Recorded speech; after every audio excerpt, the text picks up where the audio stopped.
Hello everyone, welcome to Positive Approach Academy. My name is Priyanka.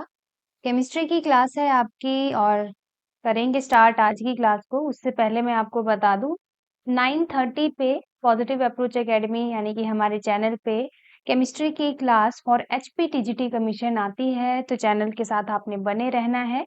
और MCQ practice हम start करेंगे with proper explanation. Her MCQ की proper explanation रहती है। तो चलिए स्टार्ट करेंगे आज के क्लास को फर्स्ट क्वेश्चन के साथ, जो कि आपकी स्क्रीन पर है। Isomerism shown by compound 1 and 2 is. तो यहाँ पे टाइप ऑफ आइसोमेरिज्म पूछा गया है कि ये दोनों कंपाउंड, ये जो कंपाउंड 1 है और कंपाउंड 2 है, कौन सा आइसोमेरिज्म शो कर रहे हैं। तो ध्यान से देखिए, सबसे पहले तो कितने कार्बन चेन है, 1 2 3 4 5, और यहाँ पे 1 2 3 4 5 ही यहाँ पे है। लेकिन थोड़ा सा चेन में डिफरेंस आ रहा है। एक जगह आप देख सकते हैं बिल्कुल स्ट्रेट चेन है, दूसरी जगह थोड़ी सी ब्रांचिंग हम कह सकते हैं।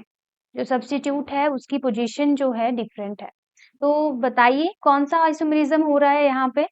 Position isomerism, chain isomerism, functional group isomerism या मेटामेरिज्म। तो सबसे पहले तो मुझे ये बता दीजिए आइसोमेरिज्म होता क्या है। आई थिंक हमने अपनी लास्ट क्लास में भी डिस्कस किया है। इससे पहले जो क्लासेस लगी हैं आपकी, उसमें हमने डिस्कस किया था कि आइसोमेरिज्म होता क्या है। तो सिंपल से वर्ड्स में डेफिनेशन कमेंट कर दीजिए, जितने भी एस्पायरेंट लाइव हैं बता दीजिए आइसोमेरिज्म क्या रहता है, क्या चीज सेम होती है और क्या चीज डिफरेंट होती है आइसोमेरिज्म की अगर हम बात करें। फिर हम आएंगे कि इस ऑप्शन, इनमें से कौन सी ऑप्शन करेक्ट होगी। बताइए आइसोमेरिज्म क्या होता है। सेम फॉर्मूला और डिफरेंट स्ट्रक्चर रहता है ना, यही होता है आपका आइसोमेरिज्म। अब देखिए फर्स्ट वाले पे आ जाइए। फर्स्ट जो आपका कंपाउंड है, क्या नाम होगा इसका अगर IUPAC नेमिंग करनी होगी। 5 कार्बन है। चलिए नाम पे भी नहीं जाएंगे क्योंकि जरूरत नहीं है। 5 कार्बन है, कहीं ना कहीं पेंटेन है। ठीक है, पेंटेन है। और अगर यहाँ पे आप आएंगे तो ये 4 कार्बन चेन है। लॉन्गेस्ट चेन यहाँ पे 4 कार्बन है, कहीं ना कहीं ब्यूट जो है रूट वर्ड आएगा। ठीक है, तो कहीं ना कहीं चेन में डिफरेंस आ रहा है, फॉर्मूला तो सेम ही है इनमें। तो ये आपका सेकंड ऑप्शन चेन आइसोमेरिज्म इसका करेक्ट आंसर होगा। ठीक है, पोजीशन आइसोमेरिज्म में क्या रहता है, कोई भी सब्स्टिट्यूएंट या फंक्शनल ग्रुप या आपका डबल बॉन्ड ट्रिपल बॉन्ड की पोजीशन अगर डिफरेंट आ रही है तो वो पोजीशन आइसोमेरिज्म रहता है। फंक्शनल ग्रुप आइसोमेरिज्म में क्या रहता है, फंक्शनल ग्रुप डिफरेंट हो जाता है, जिसकी पर फॉर्मूला सेम रहेगा। देखो कार्बन वहां पे सेम रहेंगे, यहाँ पे 5 कार्बन है, यहाँ पे भी 5 कार्बन है, हाइड्रोजन भी बराबर रहेंगे। यही तो आइसोमेरिज्म है कि आपका फॉर्मूला सेम रहेगा, स्ट्रक्चर डिफरेंट हो जाता है। Clear first MCQ। चलें फिर नेक्स्ट पे। चलिए तो नेक्स्ट क्वेश्चन है, catalyst use for following conversion. Methane CH4 plus oxygen in the presence of heat will give you HCHO plus H2O। तो यहाँ पे कैटलिस्ट कौन सा यूज होगा ये पूछा गया है। बताइए कौन सा कैटलिस्ट यूज होगा। ऑक्सीडेशन हो रही है देखो मीथेन की, और आपका एल्डिहाइड की फॉर्मेशन हो रही है। ठीक है, बिल्कुल डायरेक्ट जो है NCERT बुक से ये क्वेश्चन आया हुआ है। यही एग्जाम्पल वहां भी दिया गया था, डायरेक्ट ये क्वेश्चन बना हुआ है और आपको भी पूछा जा सकता है एग्जाम में। तो आपने ध्यान रखना है कि ये जो रिएक्शन है यहाँ पे कंट्रोल्ड ऑक्सीडेशन हो रही है। सबसे पहले तो कौन सी ऑक्सीडेशन हो रही है, कंट्रोल्ड ऑक्सीडेशन हो रही है। क्लियर। और यहाँ पे आप देख सकते हैं एल्डिहाइड की फॉर्मेशन हो रही है। एल्डिहाइड की फॉर्मेशन हो रही है in the presence of catalyst MO2O3। Direct याद कर लो, MO2O3 option 4 will be your correct answer. Clear है, रिएक्शन याद होना चाहिए सभी को, एक बार फिर से पढ़ेंगे। Methane in the presence of oxygen and MO2O3, और हीट किया जाएगा, रिएक्शन हीट प्रोवाइड कराई जाएगी और फॉर्मेशन हो रही है एल्डिहाइड की HCHO की। क्लियर, ये रिएक्शन क्लियर। इसी के साथ आपके लिए क्वेश्चन है बेयर रिएजेंट। अगर बेयर रिएजेंट याद होगा तो ये भी एक ऑक्सीडाइजिंग एजेंट रहता है ना। इसका फॉर्मूला बता दीजिए, कमेंट करिए जल्दी से फॉर्मूला। क्या फॉर्मूला होता है बेयर रिएजेंट का।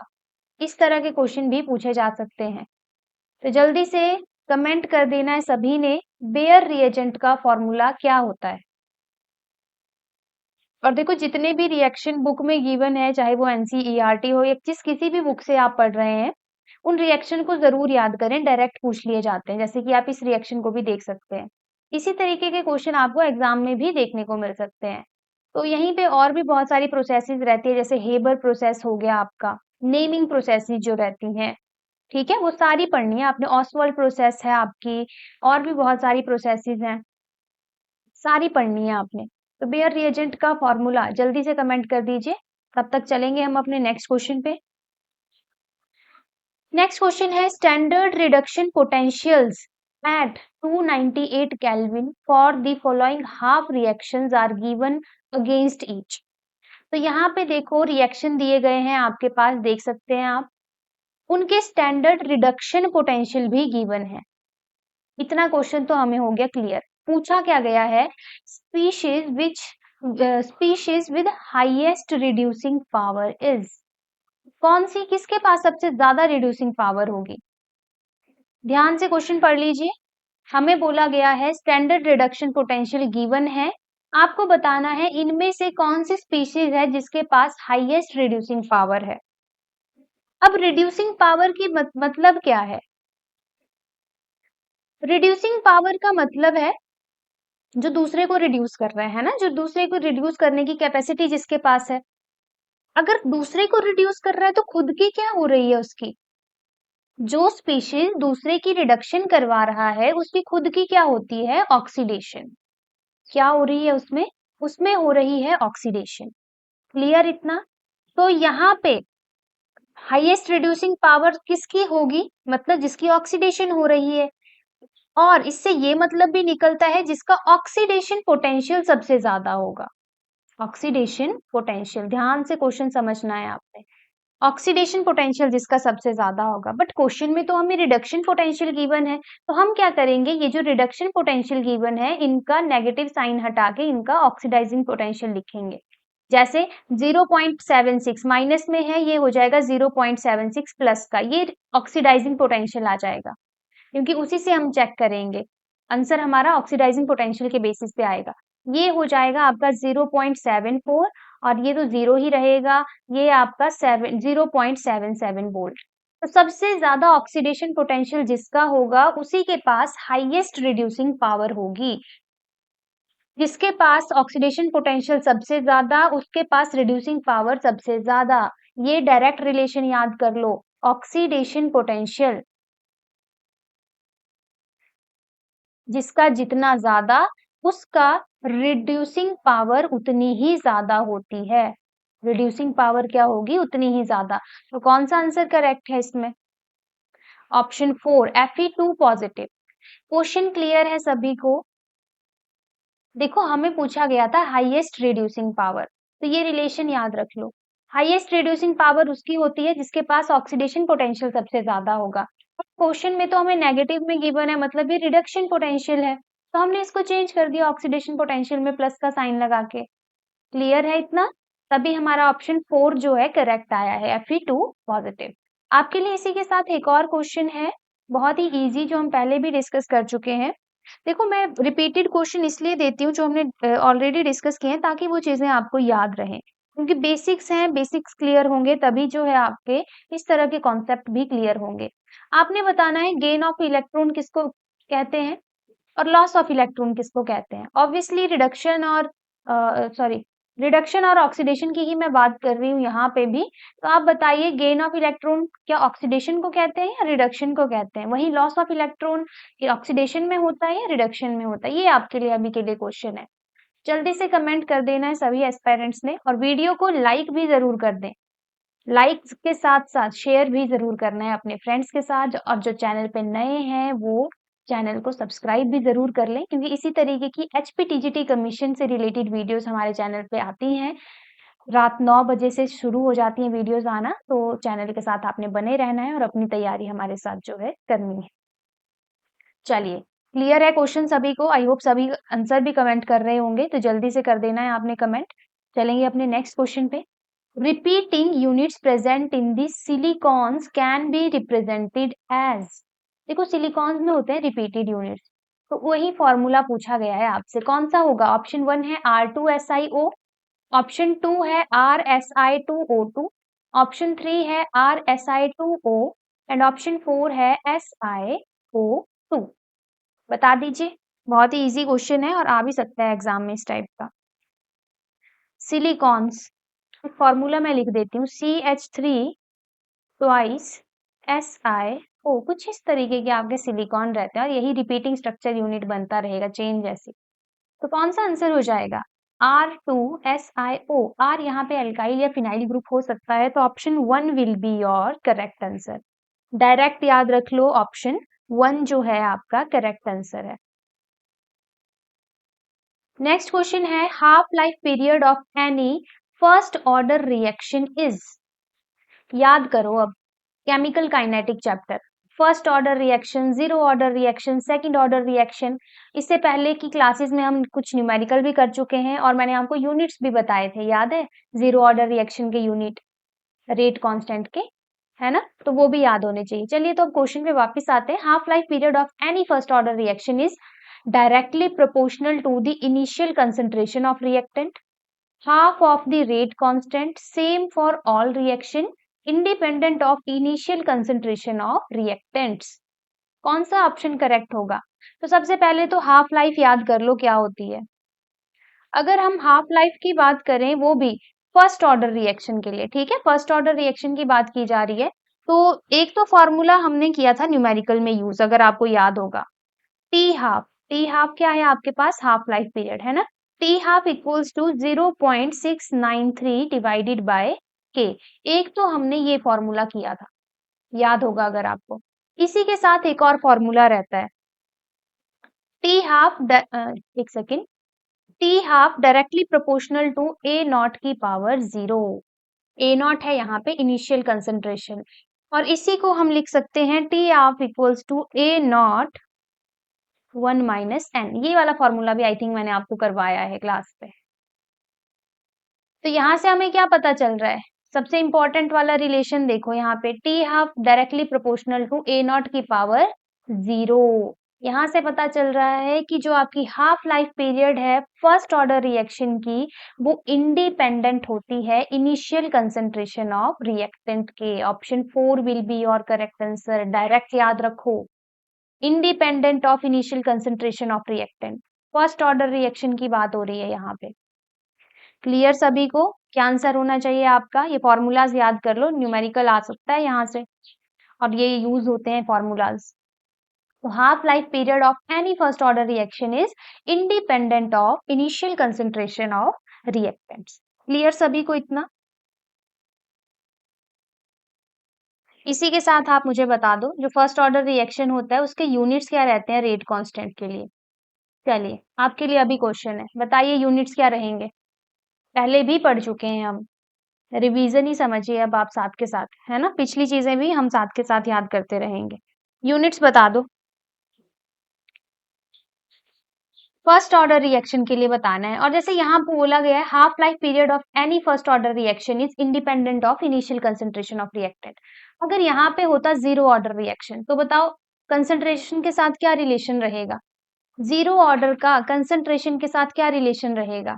क्या डिपेंड करती है या नहीं डिपेंड करती? चलो इतना सा बता दो, इंडिपेंडेंट होगी या डिपेंडेंट होगी half life zero order reaction की?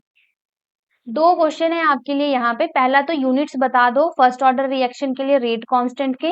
दूसरा क्वेश्चन आ जाता है कि अगर जीरो ऑर्डर रिएक्शन की हाफ लाइफ की बात की जाए तो वो डिपेंडेंट होती है कंसेंट्रेशन पे या इंडिपेंडेंट होती है? तो ये दोनों क्वेश्चन का आंसर करेंगे आप जल्दी से कमेंट बॉक्स पे।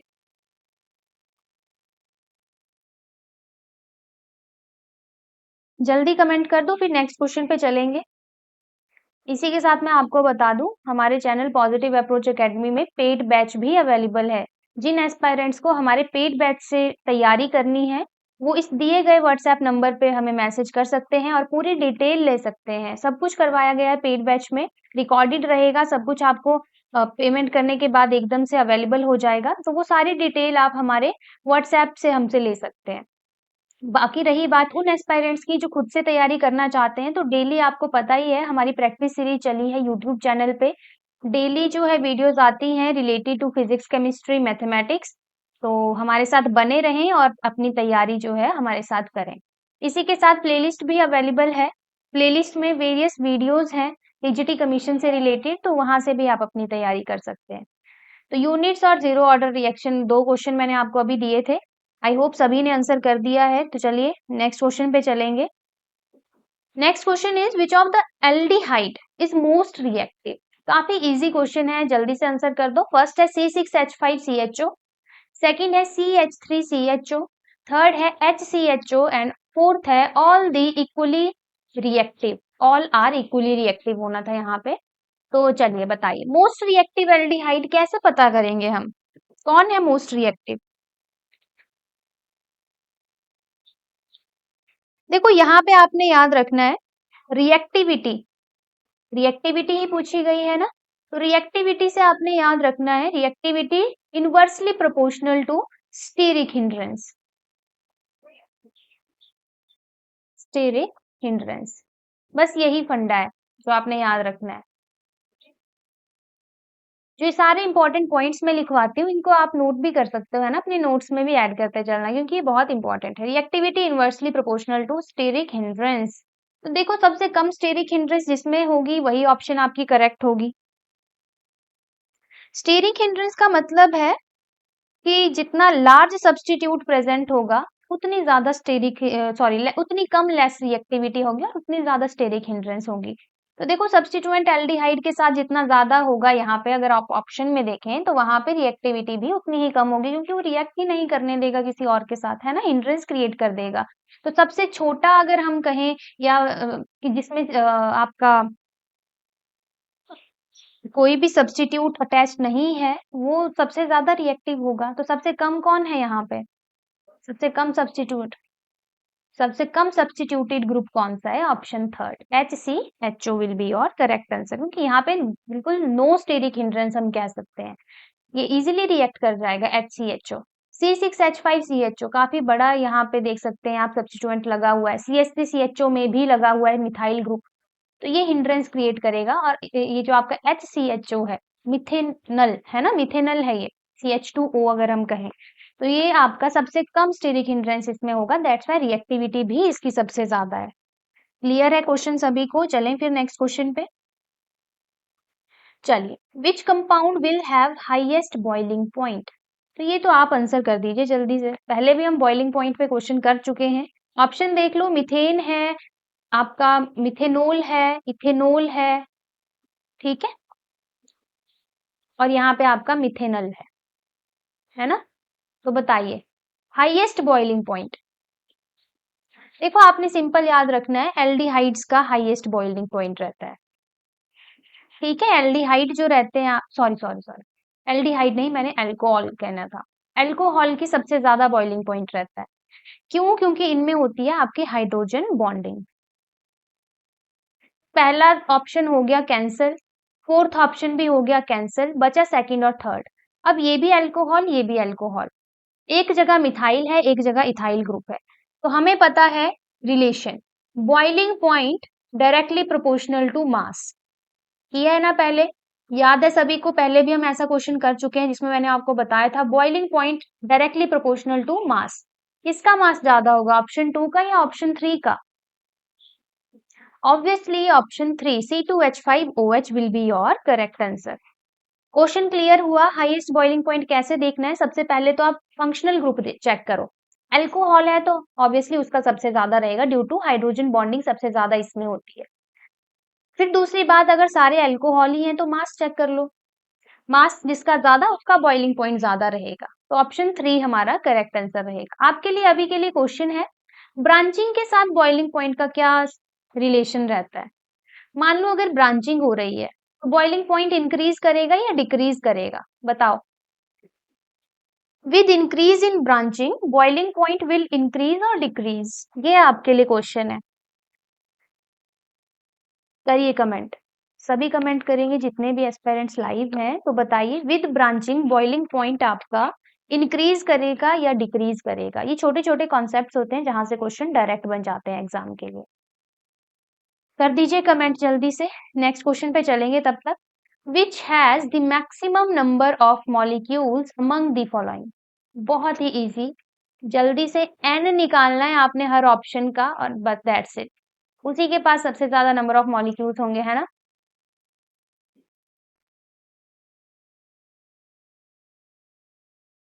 सबसे पहला स्टेप तो n निकालने का रहेगा।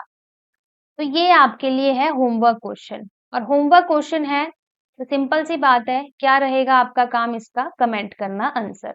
जितने भी एस्पायरेंट्स लाइव हैं वो कमेंट करेंगे, जितने भी एस्पायरेंट्स बाद में भी वीडियो को देखेंगे उन्होंने भी जरूर कमेंट करना है इस क्वेश्चन का आंसर। तो बताओ जल्दी से, which has the maximum number of molecule among the following. Option 1 है 44 ग्राम CO2, ऑप्शन 2 48 ग्राम O3, ऑप्शन 3 8 ग्राम H2, ऑप्शन 4 64 ग्राम SO2। देखो नंबर ऑफ मॉलिक्यूल निकालने का फॉर्मूला तो मैंने आपको ऑलरेडी बताया। सबसे पहले तो आपको n निकालना पड़ेगा, है ना। और जो n आएगा उसको अवोगाद्रो नंबर के साथ मल्टीप्लाई कर देना है। तो वो तो सब में सेम ही रहेगा, तो मल्टीप्लाई करने की भी जरूरत नहीं है। तभी मैंने स्टार्टिंग में बोला कि सिंपल n निकालो, आपको आंसर पता चल जाएगा। बता दो जल्दी से, जो लाइव हैं वो तो अभी आंसर कर देंगे इसका। होमवर्क क्वेश्चन है, और जो लाइव नहीं है वो बाद में भी कमेंट करेंगे। मैक्सिमम नंबर ऑफ मॉलिक्यूल्स आपसे पूछे गए हैं। चलिए तो नेक्स्ट क्वेश्चन पे चलेंगे, लास्ट क्वेश्चन रहेगा आज की क्लास का। 4.4 grams of gas at STP occupies a volume of 2.24 liter. The gas can be। Option 1 है ऑक्सीजन, ऑप्शन 2 है कार्बन मोनोऑक्साइड, ऑप्शन 3 है नाइट्रोजन डाइऑक्साइड एंड ऑप्शन 4 है कार्बन डाइऑक्साइड। बताइए जल्दी से कमेंट कर दीजिए आंसर। इस टाइप के क्वेश्चन भी हम ऑलरेडी कर चुके हैं, चैप्टर 1+1 क्लास का क्वेश्चन है ये, चैप्टर 1 से पूछा गया है। तो जल्दी से जिनको आता है वो इसका आंसर कमेंट कर सकते हैं। तो देखो यहाँ पे सबसे पहले तो हम क्या करेंगे, नंबर ऑफ मोल निकाल लेंगे। 2.24 लीटर वॉल्यूम हमें गिवन है, नंबर ऑफ मोल निकाल सकते हैं क्योंकि गैस एट एसटीपी हमें बोला गया है। तो सबसे पहले तो n इज इक्वल टू, यहाँ पे आपका आ जाएगा गिवन कितना मास है, वॉल्यूम अगर हम कहें 2.24 और नीचे आ जाएगा 22.4। तो यहाँ पे हमारा आंसर आ जाएगा 1/10। ठीक है, पहला स्टेप हमारा। दूसरा यहाँ पे हम करेंगे नंबर ऑफ मोल निकालेंगे इस पर्टिकुलर गैस के। तो यहाँ पे n is equal to 4.4 divided by molecular mass. अब हमारे पास n तो हम निकाल चुके हैं ऑलरेडी, तो बस यही वैल्यू पुट करनी है और मॉलिक्यूलर मास निकालेंगे, उसी से हमें पता चल जाएगा कि कौन सी ऑप्शन करेक्ट होगी।